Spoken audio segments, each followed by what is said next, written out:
CGP angkatan 9. Next Miss. Oke, sebelum kita mulai ada pertanyaan pemantik yang saya minta pendapatnya kepada Bapak Ibu. Pertama, apakah hukuman dapat mendisiplinkan anak? Kira-kira benar nggak menurut Bapak Ibu? Apakah hukuman dapat mendisiplinkan anak? Tergantung. Yes or no? Yes. Number 2, apakah pemberian hukuman dengan hal positif seperti membaca atau membersihkan halaman sekolah dapat meningkatkan disiplin anak? Yes or no? Yes. Oh, ada yes, ada no ya? Oke. 50-50. Number 3, apakah memberi penghargaan dapat meningkatkan motivasi belajar anak? Yes or no? Berarti yang pertama yes, 2 50-50 ya? 3 yes. Oke. Next Miss. Kita terus gimana tadi jawabannya? Kita main dulu biar kita tahu bagaimana yang baiknya. Oke, saya minta Bapak Ibu berkapel ya. Jadi pas Bapak sepasang berdua-dua, yang satu sebagai A, yang satu sebagai B. Tuh, tinggal kompromi siapa yang A, siapa yang B. Nah ya. Jadi itu adalah Anda dan teman Anda. Terus salah satu si A ini genggam tangan. Ceritanya dia mempunyai butiran berharga dalam hidupnya digenggam tuh di tangan, ya, oleh si A. Ya, siapa nanti yang jadi si A. Kemudian si B dengan berbagai cara sekuat tenaga, mulai dari membujuk, menghadir, merayu, menyuap, pokoknya dengan berbagai cara mau membuka kepalan tangan si A ini yang di dalamnya ada berlian yang berharga banget ya pokoknya dalam hidupnya. Nah, yuk kita bisa mulai ya. Saya mau lihat apakah yang terjadi. Apakah bisa dibuka? Siapa yang A? Oke ya. Udah tahu yang A-nya siapa ya? Yang A siapa?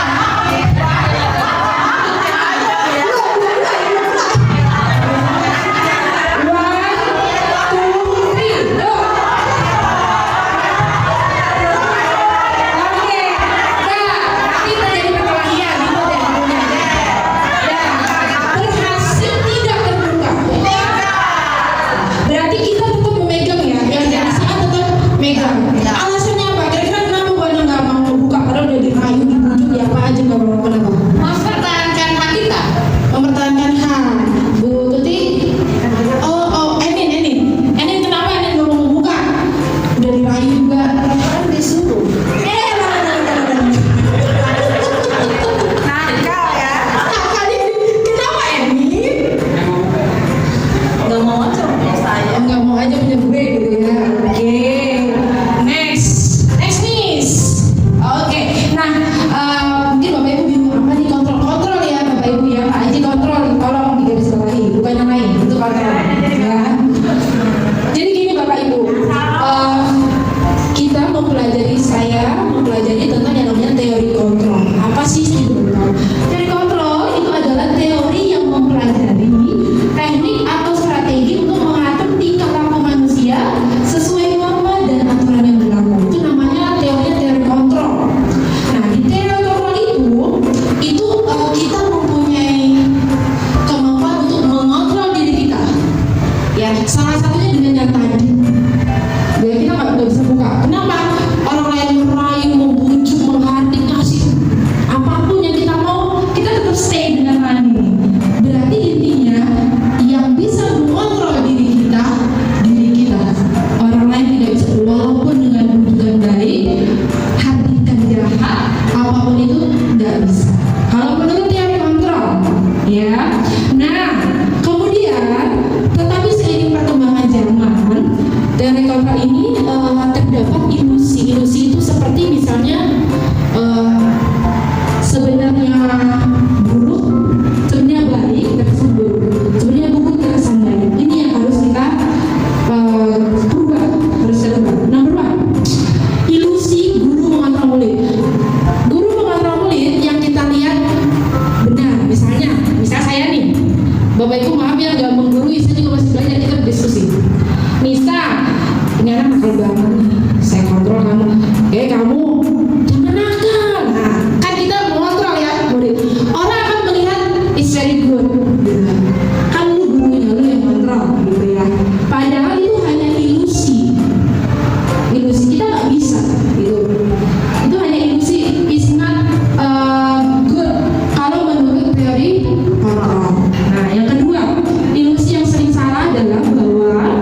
baik gitu ya.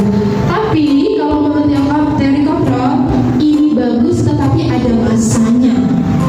Ada masanya, nggak bisa long time, nggak bisa. Kenapa? Karena ini adalah sebuah ilusi. Nanti kita bahas itu. Yang terakhir, ilusi bahwa orang dewasa memiliki hak untuk memaksa. Ini kita alami pada saat kita sekolah dulu ya. Dan dampaknya sebenarnya kalau dibandingin enakan dulu, asik gitu. Dulu bapak ibu guru ngejewer, sekarang hasilnya kayak saya bisa. Sekarang nyuruh sholat aja masuk penjara, gitu ya. Jadi padahal sebenarnya teori yang diterapkan itu sudah sekarang itu sebenarnya sudah sesuai, cuma mungkin warga Indonesia yang belum bisa menerima teori ini kayaknya. Itu ya, masyarakat Indonesia, orang tua, wali murid dan guru serta murid yang mungkin harus beradaptasi dengan ini. Next, Miss. Oke. Nah, di sini ada stimulus respon dan teori kontrol. Teori kontrol ini yang seharusnya tubuh harus dilakukan. Stimulus respon yang orang refleks melakukan. Misal, kita mencoba mengubah orang agar berpandangan sama dengan kita. Itu nggak bisa. Ya, seharusnya kita berusaha memahami pandangan yang lain tentang orang itu. Kita menjadi orang itu. Kalau saya jadi dia, apa ya? What should I do? Benar nggak, Miss? Gitu. Jadi nggak bisa nih. Ibarat kata gini, ini lu egois banget yang ini nih. Ini egois banget ya. Nah, ini kita berusaha mengurangi. Terus yang kedua, perilaku buruk dilihat sebagai suatu kesalahan. Kalau menurut teori kontrol, semua perilaku baik buruk ataupun tidak itu pasti ada tujuan, ada background. Kenapa dia itu melakukan itu? Saya juga masih belajar Bapak Ibu. Terkadang saya juga kesel sama anak saya sendiri, Ferdiansa. Kenapa sih dia orang gitu? Datang sekolah setengah 3, tapi alhamdulillah masih datang daripada enggak sama sekali. Yang ketiga, orang lain bisa mengontrol saya. Menurut teori kontrol, tidak ada yang bisa mengontrol diri kita selain kita, walaupun belahan jiwa kita, ya, pasangan hidup kita, soulmate kita, base itu nggak bisa. Menurut teori ini, ya, tetap keputusan terakhir ada di kita yang punya diri. Stimulus responnya saya bisa mengontrol orang lain. Teori kontrolnya Anda tidak bisa kita mengontrol orang lain. Pemaksaan ada pada saat bujukan gagal. Teori kontrolnya tidak ada pemaksaan, adanya kolaborasi. Ya, ini kita sama-sama belajar ya. Saya juga baru dan mungkin agak shock juga menerapkan ini. Yang terakhir, model berpikir menang kalah. Semua menang gitu misalnya gitu ya. Atau gue lebih bagus dari dia, gue lebih lu bawahan gue bisa. Contoh, gue atasan dulu, itu nggak ada. Ya, kita semua harus berpikir menang, baik. Kalau bahasa kerennya mas sekarang always positive thinking. This is right, Mr. Agus. Alright. Bapak Ibu agak senyum dikit. Oke, tepuk tangan deh biar paham. Lanjut next, Miss.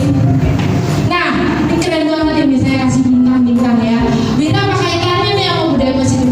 Jadi teori kontrol itu bisa kita lakukan itu kalau kita selalu berpikir positif itu bisa dilakukan kalau kita melakukan budaya positif ya. Kalau di IPA mah ada positif negatif ya ini ya. Kalau kita positif aja. Nah, apa sih what the meaning of budaya positif? Next, Miss. Nah, budaya positif karena kita budaya positif berkaitan dengan sekolah. Jadi saya tulis di sini adalah nilai-nilai, keyakinan dan kebiasaan di sekolah yang berpihak pada murid sehingga murid jadi kritis, penuh hormat dan bertanggung jawab. Jadi budaya positif itu adalah keyakinan. Makanya sebenarnya setelah saya mempelajari komitmen kelas itu kata-katanya sebenarnya harus dirubah. Yang bagusnya itu keyakinan keras. Kalau komitmen tapi dia tidak meyakini, dia tidak akan merasa bertanggung jawab melakukan itu. Tapi kalau keyakinan kelas, dia akan meyakini menjadi habits, kebiasaan, dan kalau dia tidak melakukan, dia merasa salah. Salah saya nih, saya nggak bertanggung jawab. Jadi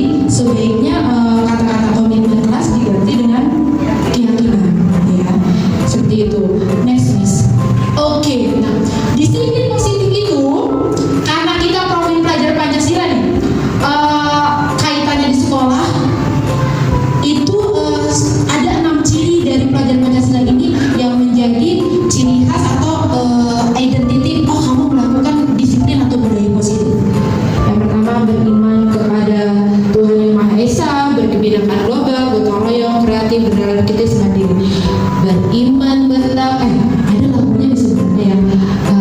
Gimana ya lagunya? Udah ada yel-yelnya, saya lupa nadanya bagaimana ya. Profil batin Pancasilanya atau yel-yelnya? Saya lupa, nanti deh saya ingat lagi ya. Beriman bertakwa, lupa, berkebinekaan dulu. Pokoknya ada deh, nanti saya searching ya, PR nih buat saya. Tapi lupa, next dulu miss. Oke. Nah tadi kan saya bilang sebenarnya tidak ada termasuk kita, apalagi anak-anak, ketika melakukan sesuatu hal yang menurut kita negatif itu sebenarnya ada alasannya, ada tujuannya. Kita melakukan kebaikan juga ada tujuannya, ya. Tujuannya apa? Di antara 5 ini. Karena 5 ini yang pada dasarnya manusia butuhkan dan punya. Pertama, bertahan hidup, kasih sayang dan dapat diterima, penguasaan, kebebasan dan kesenangan. Saya kasih contoh, misal saya sebenarnya saya disuruh beli, Bu Irda, saya minta tolong dong gantiin kelas saya, ya misalnya begini, tolong dong gantiin kelas saya ada perlu sebentar. Saya pasti bilang iya nggak apa-apa, ya begini nggak apa-apa. Itu ada dasarnya, tujuannya. Bisa jadi hati saya dong, ini mesti boleh istirahat, jadi ganti ya. Biasanya yang pikat ya, makasih nih yang pikat nih sering-sering gitu. Itu ada salah satunya mungkin bertahan hidup. Bertahan apa? Nanti kalau gue nggak melakukan apa yang disuruh Bu ini sebagai pejabat negara di sekolah, nanti saya ada punishment, contoh kayak gitu. Nah berarti ada dasarnya. Ini semua yang alasan kita melakukan hal baik, alasan kita melakukan hal buruk, itu 5 ini alasannya. Gitu. Oh saya baik terhadap Miss Elsa, atau saya sayang kepada Bunda karena alasannya saya butuh kasih sayang, atau biar saya diterima di circle itu. Gitu. Ini adalah 5 dasar yang Bapak Ibu dan saya juga baru tahu. Oh ini toh terkadang kita menyembunyikan tujuan asli kita gitu, untuk diri kita gitu, kecil sendiri biar terlihat bagus orang. Padahal kalau kita lihat saya sebenarnya nggak pure loh, saya sama dia, saya ada alasannya loh, biar ini gitu. Salah satunya ada di itu di sini. Nice. Oke, nah karena kita di sekolah nih kaitannya dengan teori Kamal, kita sebagai guru ya, sebagai guru menghadapi teman sesama rekan guru, menghadapi murid sebagai anak itu yang kita ajar, itu ada 5 posisi kontrol. Nah yang pertama yaitu penghukum, kedua membuat rasa bersalah, ketiga teman, keempat memantau, kelima manajer. Ini sebenarnya sudah dijelaskan pada saat rapat kerja yang diisi oleh pemateri SMA 78 ya. Betul ingat nggak? Yang cakep itu. Nah, ya itu. Siapa namanya Bu? Bulila. Iya itu, yang cantik banget itu. Bulila. 5 ini terkadang kita lakukan. Ya mungkin kita juga melakukan penghukum, pasti kita pernah merasakan sebagai posisi teman. Beda kalau misalnya posisi kontrol sebagai penghukum. Contohnya gimana? Datang terlambat. Ferdiansa, kenapa kamu terlambat? Udah tahu jam 2:30, masuk jam 1, udah kemana kamu? Nah, itu penghukum tuh. Contoh penghukum. Kalau membuat rasa bersalah, Ferdiansa, kamu gak kasih dia sama Birda, mau Birda dipanggil. Itu membuat rasa bersalah.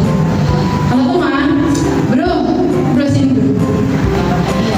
Ferdiansa, tuh mana aja? Telat. Kemana? Kenapa lu? Ngobrol. Nah itu teman. Kalau pemantau, Ferdiansa,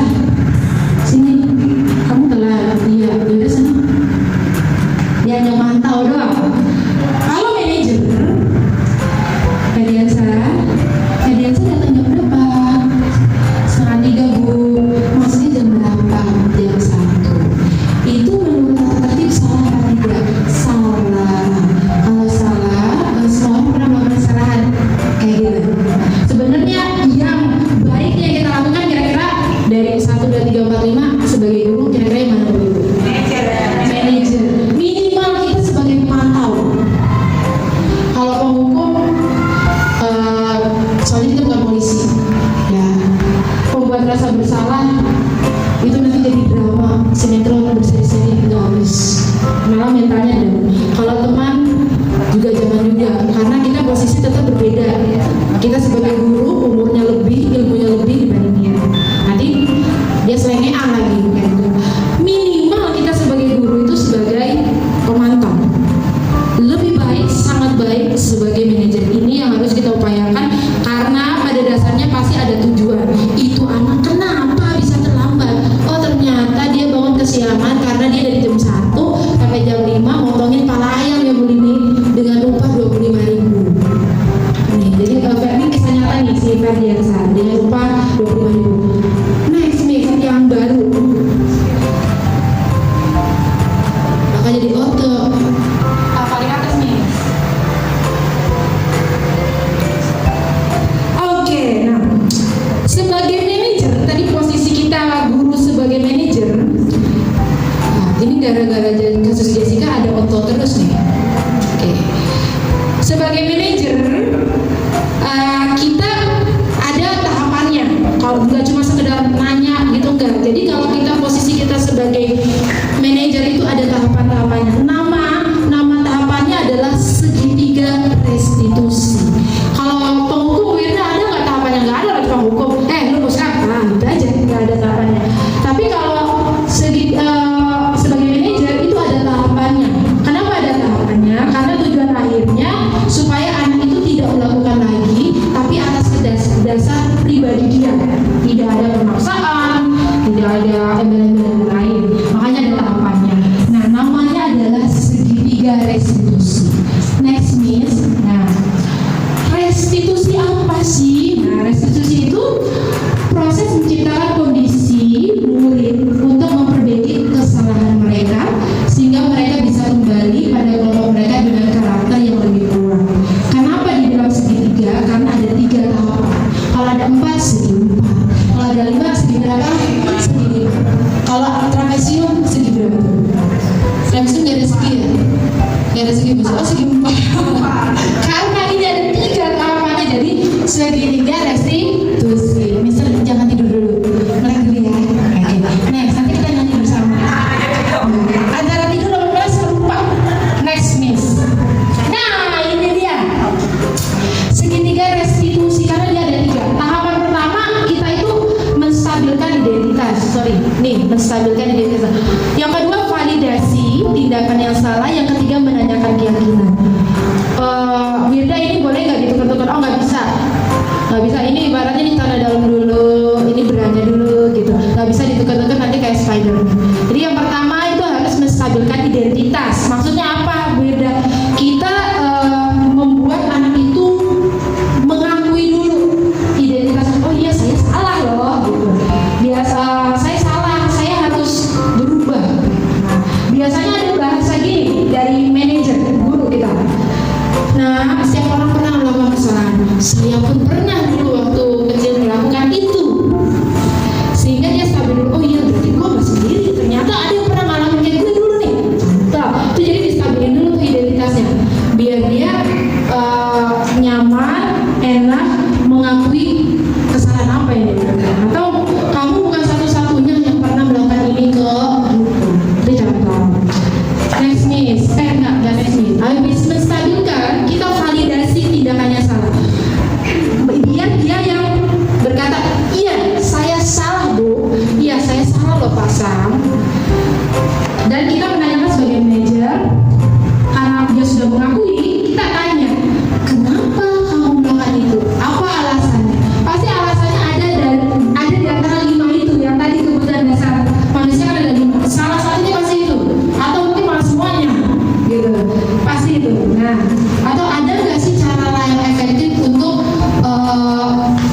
Bu, iya Bu, tolong dong maafin lahir batin ya.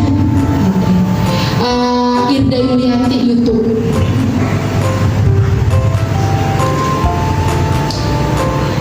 Coba dong agak tepuk tangan dikit tuh biar nanti.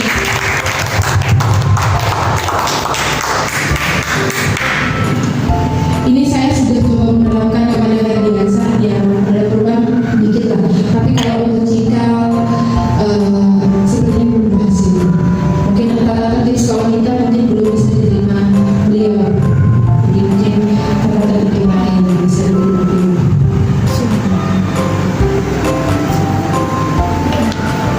Amin.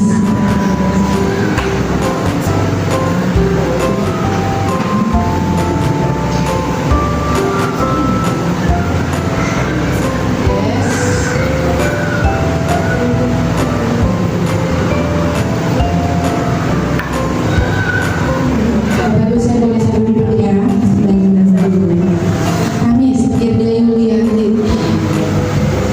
Saya lihat belum semua men-subscribe nih. Kayaknya belum subscribe saya nih ya. Iya. Tolong dong di-subscribe tuh dari kemarin 42 aja.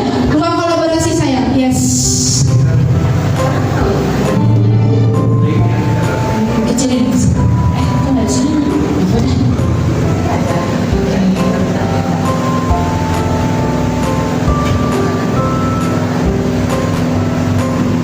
Oke, digedein aja nggak apa-apa Miss. Biar deh, yang penting ada kata-kataannya. Nah, oke. Ini saya dengan ngomong saya ini kabarin yang di sana sudah 78. Terus cepat Miss, ada tulisan kasus 1 Miss. Lanjut Miss. Ya Om, oke. Ini ada kasusnya Bapak Ibu, saya cerita.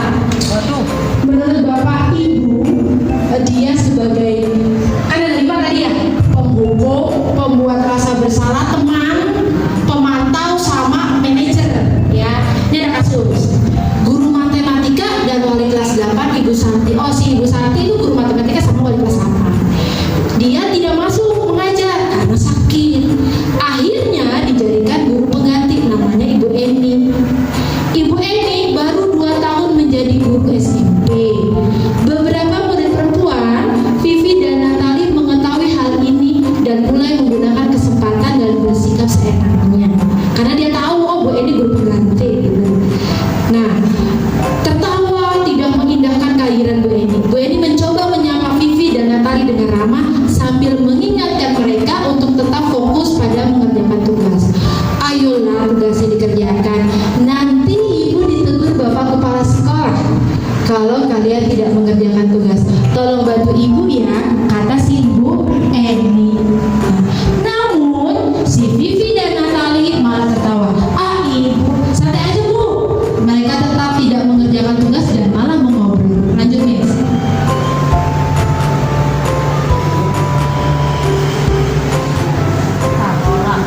Sebentar ya, mungkin dia sedang lelah. Belum.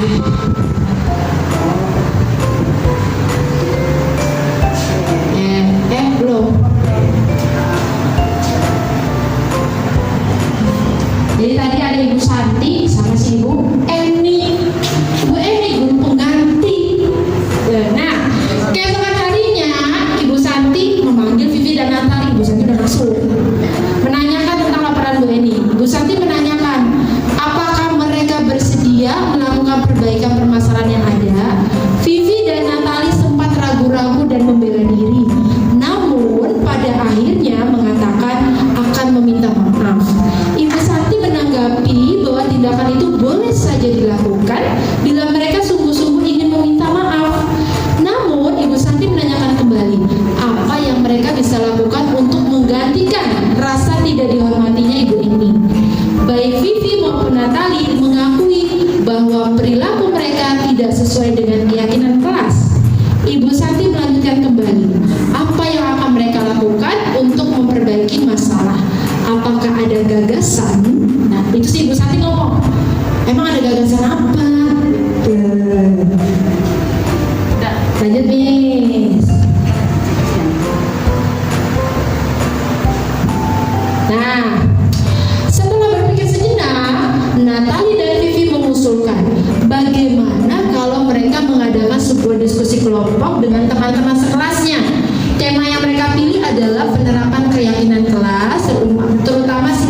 amati dan bagaimana penerapannya di kehidupan sehari-hari di sekolah. Usulan keduanya si Vivi sama Natali itu akan dikirimkan email ke Bu Eni tentang gagasan mereka. Mereka pun memberitahu Bu Eni bahwa mereka telah memberitahu kepala sekolah Pak Hasan. Jadi gurunya Bu Eni, guru penggantinya gurunya Bu Santi, guru penggantinya Bu Eni, kepala sekolahnya Pak Hasan, bocahnya Vivi dan Natali. Ya, bila lain waktu ada ketiadaan guru, maka mereka akan mengusulkan Ibu Eni sebagai guru pengganti. Nah, sebelumnya, menurut Bapak Ibu, yang dilakukan Ibu Eni itu posisi kontrol yang mana? Di antara 5? Apa? Merasa bersalah. Kenapa? Karena posisi dari Bu Eni mengatakan kalau mereka tidak melakukan apa yang Bu Santi, maka kemungkinan besar ketahuan sama Bu Santi, maka menurut Bu Eni yang akan dikasih tahu kepada Bu Santi itu, Bu Eni akan ditegur. Kepala sekolah. Seperti itu. Oke. Terus saya mau ada pertanyaan sebentar ya Bapak Ibu ya. Ini saya nggak tahu nih ya. Kita cek dulu. Ini ada pertanyaan. Sorry.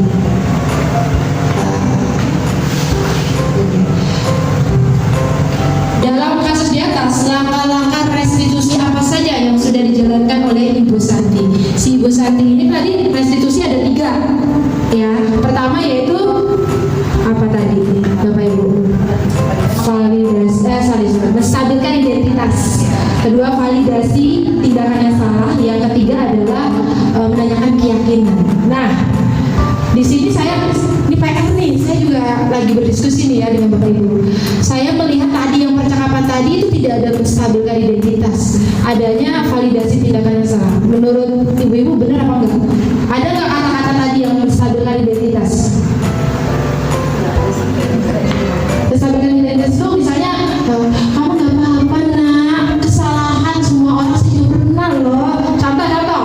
Jadi menstabilkan identitas itu kita tidak nyalahin dia gitu. Maklumin lah gitu. Kira-kira ada nggak tadi? Nggak ada ya? Berarti PR nih bener nih ya, PR bener ya. Berarti dia langsung tindakan yang salah. Benar nggak tuh Bapak Ibu? Karena ada kata-katanya, tindakan itu boleh saja dilakukan bila kalian sungguh-sungguh ingin meminta maaf. Nah, next. Nah kayak gini nih Pak, tugas saya tuh Pak suruh menelaah, ya kayak analisis saja gitu ya. Terus saya juga dari yang tadi itu ada nggak menanyakan keyakinan? Ada ya kayaknya ya. Soalnya ada kata-kata apa yang akan kalian lakukan untuk memperbaiki masalah. Gitu. Berarti si Ibu Santi ini bertindak sebagai manajer apa tidak Bapak Ibu? Tidak. Kalau manajer kan harus 3. Ada stabil identitas, validasi, sama keyakinan. Sedangkan dia tidak ada menstabilkan identitas. Berarti yang dilakukan oleh Ibu Santi kurang tepat. Seperti itu contoh dari segitiga restitusi. Ini kan hanya sebagai gambaran contoh kasus. Ini contoh kasusnya ada 4. Ini contoh 1. Mau coba lagi nggak?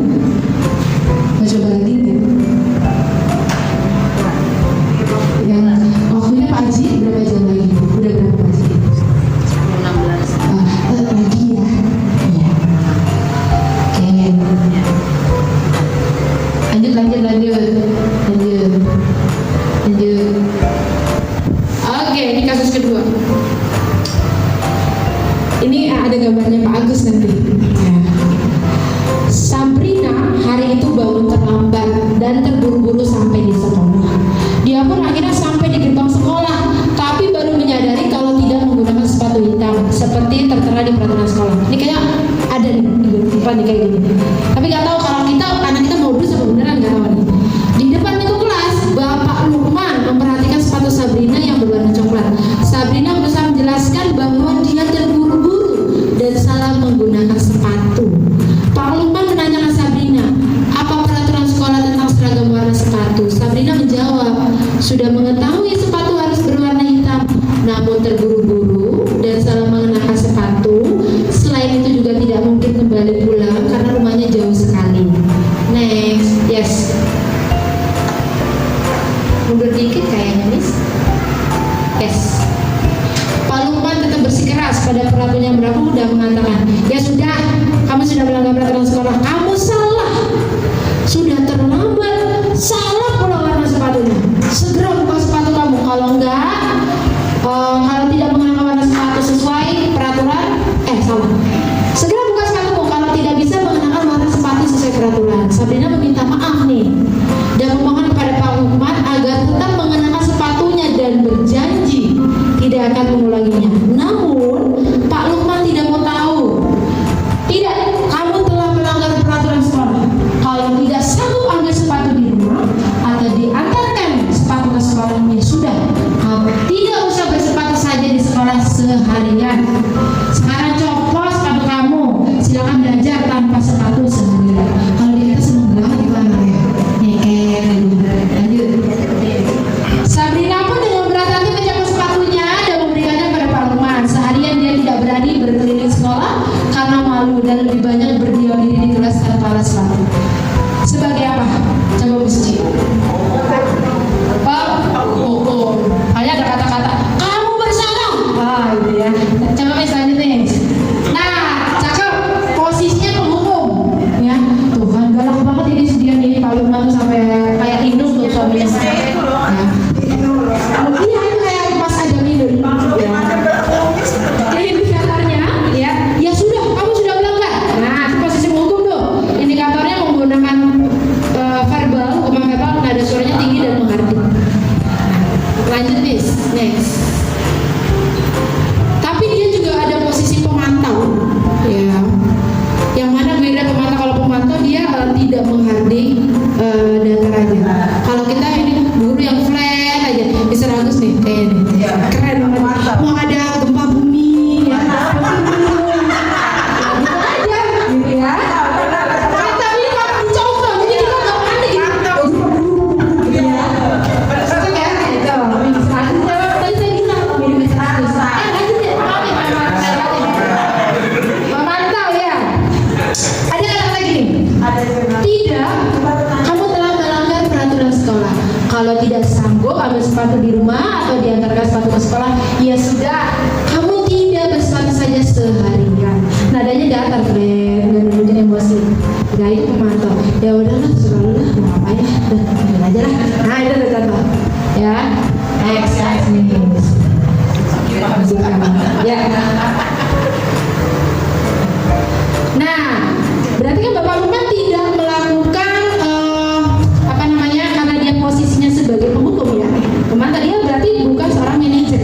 Nah, seandainya si Pak Lukman ini manajer, berarti kan harus ada 3 ini, ya kan? Menstabilkan identitas, validasi tindakan yang salah, sama menanyakan keyakinan.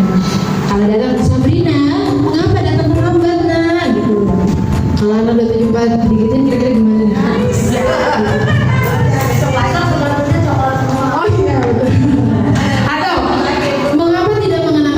Peraturan. Nah itu. Terus kalau validasinya, alasannya apa sih? Kenapa kamu nggak pakai sepatu hitam? Kenapa? Kita mencari tahu kenapa nih anak ya, apa jangan terlambat? Apa jangan-jangan kayak Rido Pak, pakainya abu-abu? Kenapa sepatu hitamnya 1 hilang? Jadi 1 doang, nggak mungkin dia nyengker. Alasannya gitu Pak. Kemarin gitu. Terus menanyakan keyakinan. Sabrina, kamu tahu kan keyakinan sekolah apa yang sudah disepakati?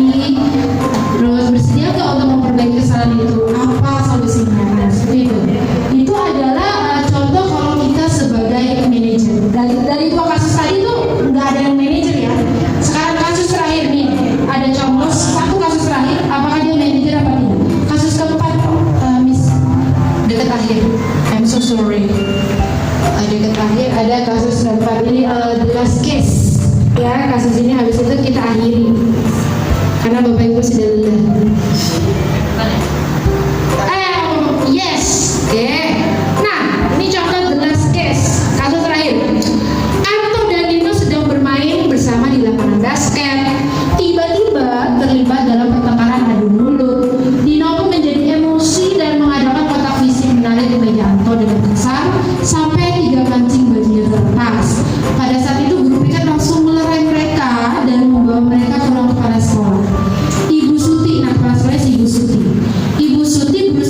naik bawa deh ke ruang sana. Masih siapa nih si Cika udah emosi misalnya masih kayak gitu ya. Dina berpikir sejenak lalu menjawab, wah tidak tahu Bu, saya lem kembali mungkin ya Bu. Sorry sayangku, sebelum ini nih. Oke. Ibu sendiri melanjutkan bertanya tentang keyakinan sekolah yang disepakati. Apakah Dino bersedia memperbaiki kesalahan yang telah dilakukan pada waktu? Dino pun akhirnya telah mengangguk. Ya. Kemudian Ibu Suti balik bertanya kepada Anto, hal apa yang bisa dilakukan Dino untuk memperbaiki masalah? Anto menjawab, saya perlu kancing saya diperbaiki Bu. Ibu saya akan marah kalau kancing baju saya copot. Tidak. Ibu Suti bertanya pada Dino, apa yang bisa kamu lakukan untuk menggantikan 3 kancing Anto, Dino? Nah, next miss. Dino berpikir, wah saya nggak tahu Bu, saya lem kali ya Bu. Ibu Suti berpikir dan menanggapi, kalau dilem nanti mudah lepas.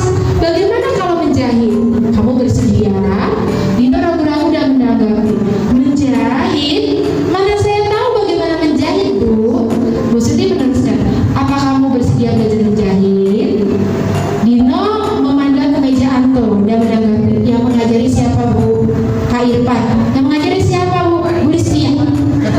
Karena Bu Listia adalah guru prakarya. Dino kembali diam sejenak memandang ke meja Anto yang tanpa kancing. Akhirnya Dino mengangguk tanda menyetujui. Oke. Sepanjang siang Dino belajar menjahit dan memperbaiki kemeja Anto. Terakhir kali kedua anak tersebut terlihat mereka sudah bercengkrama dan bersenda gurau. Nah, coba kita lihat apakah dia posisinya apa sebagai depannya, bukan? Udah lanjut. Posisi kamu apa yang tadi diperhatikan Ibu Suti? Ya, manajer. Kenapa? Karena Ibu Suti melakukan langkah restitusi. Tadi apa? Biar mulai ini Pak Lukman ini kan tadi Pak Lukman. Apa emang langkah restitusi? Misalnya tadi Lakukan identitas. Satu. Validasi. Validasi apa? Validasi PNM apa validasi apa? Validasi apa? Validasi. Validasi kita kan yang salah. Validasi banyak. Validasi aksi nyata itu validasi. Terus yang ketiga apa Pak? Yang ketiga, keyakinan. Ya, menanyakan keyakinan. Beri tepuk tangan buat silakan Pak Lukman. Ya. Next, miss. Lanjut. Oke, dalam kasus tersebut bagaimana Dino dikuatkan dan si Anta dikuatkan. Si Ibu Suti kuatin Dino. Membuat kesalahan itu hal yang manusiawi, tapi mempertahankan diri itu hal yang penting. Nah, kita ada bahasa itu.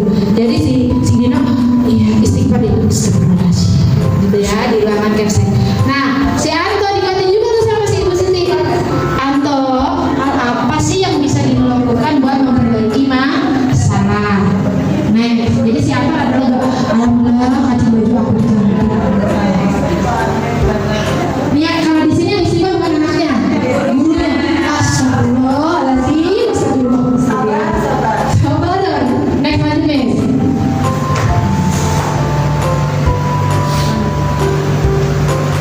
Habis ya? Oh sudah habis ternyata. Belum assalamualaikum. Oke. Jadi Bapak Ibu. Oh iya, terima kasih lah. Masih lihat. Sekali akhir nih, sekali akhir. Ada pemainnya. Ini saya perkenalkan pemainnya tadi ada Ibu Santi, ya. Ada si Natali. Nah, Pak Hasan di Pak Lukman ini selalu nih. Ya, lengkap di situ nih para pemainnya. Bapak Ibu, jadi di seminar hari ini mengenai budaya positif bahwa karena kita berada di lingkungan sekolah, kita harus selalu open minded. Satu, number one. Yang kedua, berpikir positif. Kalau kita berpikir positif, saya juga sedang berusaha. Kalau kita berpikir positif, insya Allah akan tertularkan dengan yang berinteraksi dengan kita. Jadi juga akan selalu berpikir positif, jangan menjudge langsung. Kamu begini. Padahal kita nggak tahu tuh. Pasti ada something yang dia tujuan hidupnya kan ada 5 tadi kebutuhan dasar manusia. Nah, terus kalau kita menghadapi sesuatu permasalahan, baiknya kita duduk sebagai posisi manajer, minimal sebagai pemantau deh, kayak Mr. Agus tuh pemantau dia. Jadi nggak ada penghukum gitu ya, apa membuat rasa bersalah. Kalau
sudah tidak perlu diberlakukan lagi, sehingga tidak perlu ada hukuman bagi siswa-siswa yang melanggar tata tertib.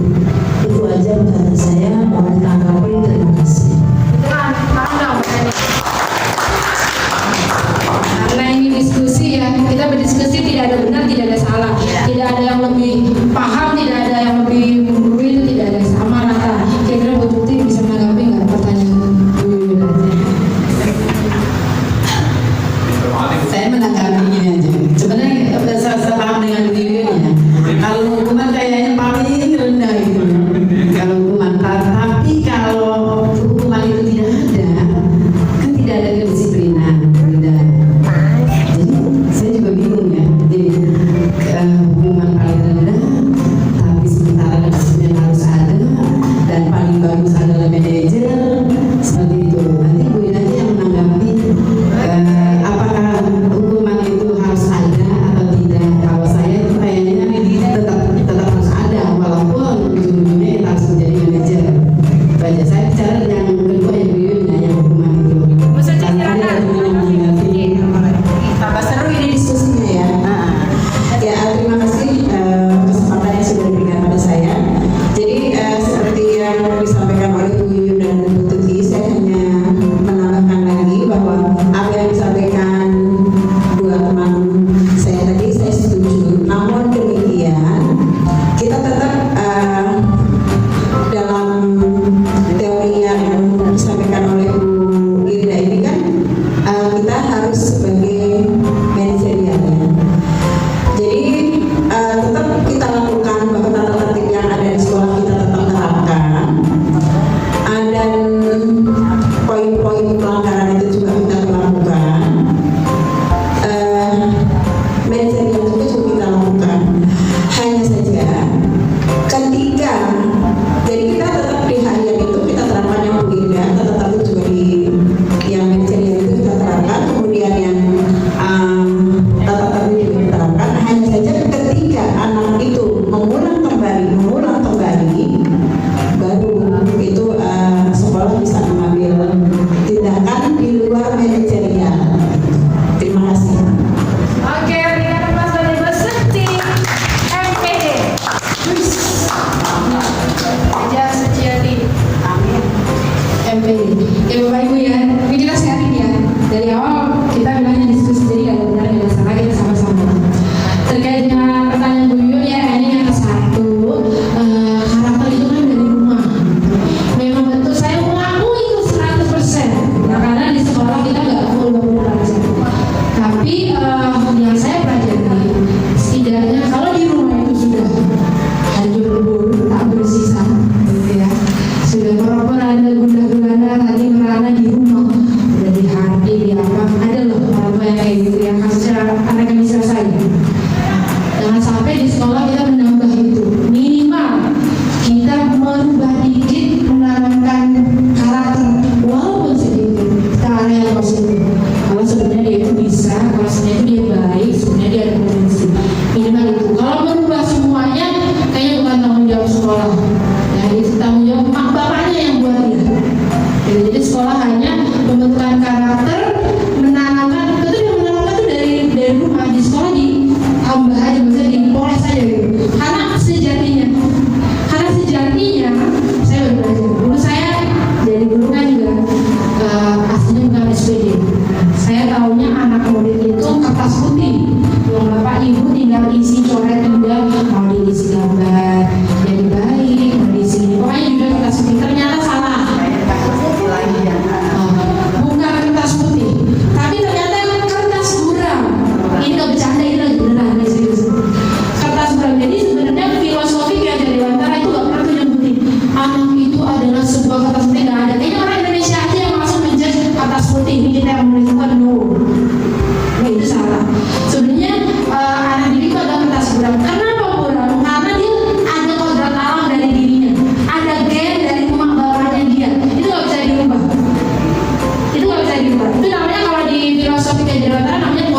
semoga diskusi pertemuan seperti ini akan sering kita sharing ya. Nanti kita bisa membentuk komunitas. Kemarin waktu saya di seminar pendampingan individu, saya ini guru bahasa Indonesia nggak ada ya. Saya mempromosikan suaramu hasil karya positif aja ya. Kepada kepala SMP 12 Jakarta Selatan, mereka beliau bangga banget sampai kelas saya kemarin begini ya. Oh ternyata 2004 komunitas literasi sekolahnya berhasil ya kemarin.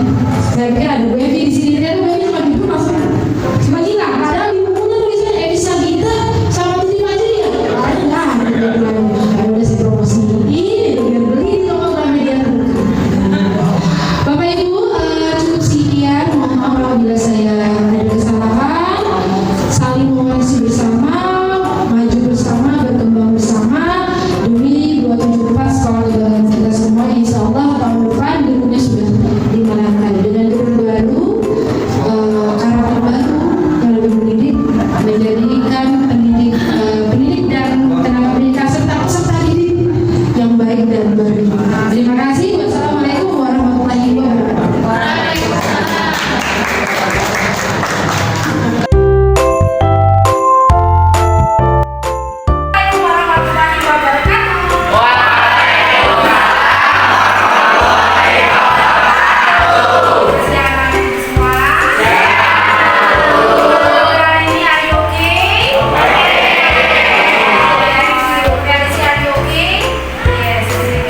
Ayo,